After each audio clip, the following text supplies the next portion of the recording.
18 বছৰৰ ওপৰত কোনো নাগৰিকে অসমত আধাৰ কাৰ্ড নাপাব যিসকলে ইতিমধ্যে আধাৰ কাৰ্ড লোৱা নাই সেপ্টেম্বৰ মাহত তেওঁলোকে আবেদন কৰক আমি এমাহৰ কাৰণে উইন্ডো এটা খোলা ৰাখিম দ্বিতীয়তে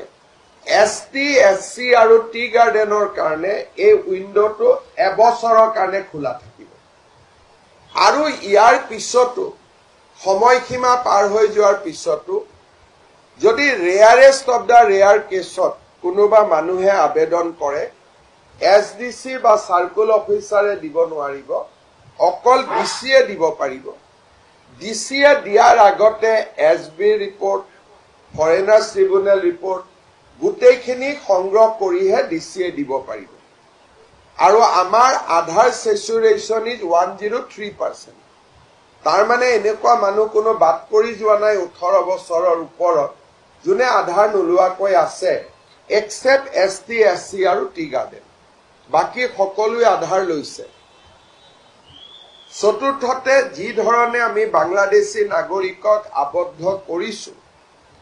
100% আমি যেহেতু কৰিব পাৰিছো বুলি ভবা নাই গতিকে এই ক্ষেত্ৰত যিকোনো মানুহে নাগৰিকত্ব যাতে আধাৰৰ জৰিয়তে ল'ব নোৱাৰে this decision will act as a big deterrent অসমত আধাৰ সেচুৰেশন 102% মানুহে অলৰেডি লৈ লৈছে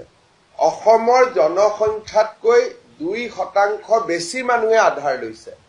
গতিকে এতিয়া আমি আধাৰ কাৰ্ড দিব লাগিব নতুনকৈ জন্ম হোৱা সন্তানক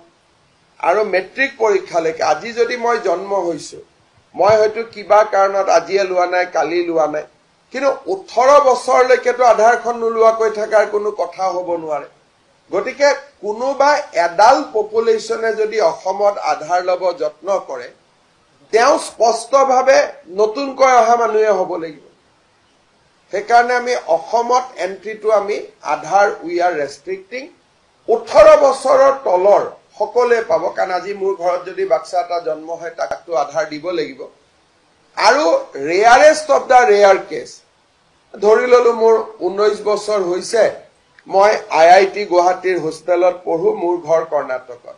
মই কৰ্ণাটকত আধাৰ ল'ব খোজা নাই অসমত ল'ব খুজিছো তেতিয়া অকল ডিসিয়ে দিব পাৰিব অফিসে দিব নোৱাৰে আধাৰ কেন্দ্ৰত দিব নোৱাৰে ডিসিয়ে কৰ্ণাটকত খুদিব যে এজন বাসিন্দা হয় নে নহয় গুটেই ইনকুৱাৰি কৰাৰ পিছত ডিসিয়ে দিব পাৰিব irrespective of religion ইয়াত হিন্দু মুসলিম সবৰ কাৰণে খালি এসটি এসসি আৰু টি গাৰ্ডেনত আধাৰ পেনেট্ৰেশন ইজ 96% তাৰ মানে 4% মানুহে তাত আধাৰ ল'ব বাকি আছে সেই কাৰণে এসটি এসসি এণ্ড টি গাৰ্ডেনৰ ক্ষেত্ৰত we are giving 1 year of exemption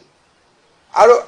second আমাৰো যদি কোনোবা মানুহে আধাৰ লোৱা নাই তেওঁলোকৰ কাৰণে আমি এক মাহ সময় দিছো আপোনাৰ সপোনৰ ঘৰখন কেনে হ'ব আপোনাৰ সন্তান আৰু আপোনজনৰ সৈতে কেনেদৰে কটাব আপোনাৰ আজৰি সময় এই সকলোবোৰ সমস্যাৰ সমাধান লৈ শুভম গ্ৰুপে আপোনাৰ বাবে লৈ আনিছে আপোনাৰ সপোনৰ ঘৰখন 362টা ফ্লেটযুক্ত শুভম গাৰ্ডেনৰ সফল নিৰ্মাণৰ পাছতে 20 বছৰৰ ভৰসা 16টা প্ৰজেক্ট 28 লাখ বৰ্গফুটৰ সম্পূৰ্ণ নিৰ্মাণ আৰু 15 লাখ বৰ্গফুটৰ চলিত প্ৰকল্প নিৰ্মাণৰ অভিজ্ঞতাৰে যোৰহাটত শুভম গ্ৰুপে নিৰ্মাণ কৰিছে দ্বিতীয়টো প্ৰজেক্ট শুভম পাৰ্ক অত্যাধুনিক সা-সুবিধাৰে নিৰ্মিত শুভম পাৰ্কত আপোনাৰ আৰু আপোনাৰ সন্তানৰ বাবে থাকিব club badminton court community hall kids play area splash pool আৰু জিম ক্লাব প্ৰতিটো ব্লকত থাকিব 2.5 BHK 3 BHK 3.5 BHK ফ্লেট লগতে থাকিব আপোনাৰ আৰু আপোনাৰ আপোনজনৰ প্ৰাপ্তিৰ খাহি আজি বুক কৰক আপোনাৰ সপোনৰ ঘৰখন যোগাযোগ কৰক 60030101 নম্বৰত আমাৰ ঠিকনা সোণাৰীগাঁও তৰজান যোৰহাট 785001 6000ৰো অধিক বাসিন্দাৰ ভৰসা শুভম গ্ৰুপ